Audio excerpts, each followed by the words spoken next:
Science has given us life-changing discoveries, like antibiotics, space travel, and the internet. But it has also given us people who decided to starve themselves for fun, remote control monkeys, and high as a kite spiders. Because today, we're looking at some real actual science experiments that are so dumb, they make "let's put a fork in the toaster" seem like a reasonable idea.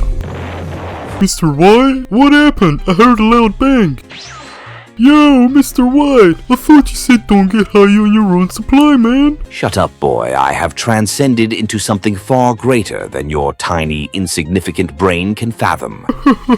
You didn't have to be so rude, man. So back in the 1700s, this scientist named James Lind wanted to figure out what caused scurvy, which, in case you didn't know, is what happens when you completely neglect vitamin C and your body just gives up. Now, instead of, I don't know, looking at the diets of people who didn't have scurvy, he decided, I know, let me slowly poison myself with different foods and see what happens. So Lind tested all kinds of random substances, including vinegar, sweet water, and straight up acid, and shocker, none of them worked. But he kept this going for months, despite the fact that he was clearly dying. Like, my guy, your teeth are falling out. Take the hint. Now let's talk about Jose Delgado, a Spanish scientist in the 1960s who woke up one day and thought, what if we could control a monkey's brain with a remote control? So Delgado implanted electrodes into a monkey's brain and used a remote to control its movements, and it actually worked. He could make the monkey turn left or right, he could make it freeze in place, he could probably even make it walk into traffic if he wanted to. And then, because that wasn't dystopian enough, he did the same thing to a bull. That's right, Delgado mind controlled a bull. He stepped into a bullfighting ring, let the bull charge at him, then hit the remote and boom, the bull stops mid-charge. Alright, here's where things get weirder. In 1995, NASA, yes, actual NASA, wanted to see how different drugs affect spiders' web making skills because, you know, that's obviously a top space priority. So they gave spiders different drugs and watched them build webs. The results? Pure comedy. Normal spider, beautiful symmetrical web, 10 out of 10 would decorate my haunted house with it. Caffeine spider, absolute mess. It built the web like it had 3 all-nighters and 12 espressos. LSD spider, actually weirdly artistic. Like the web looked like something you'd see in a museum next to a sign that says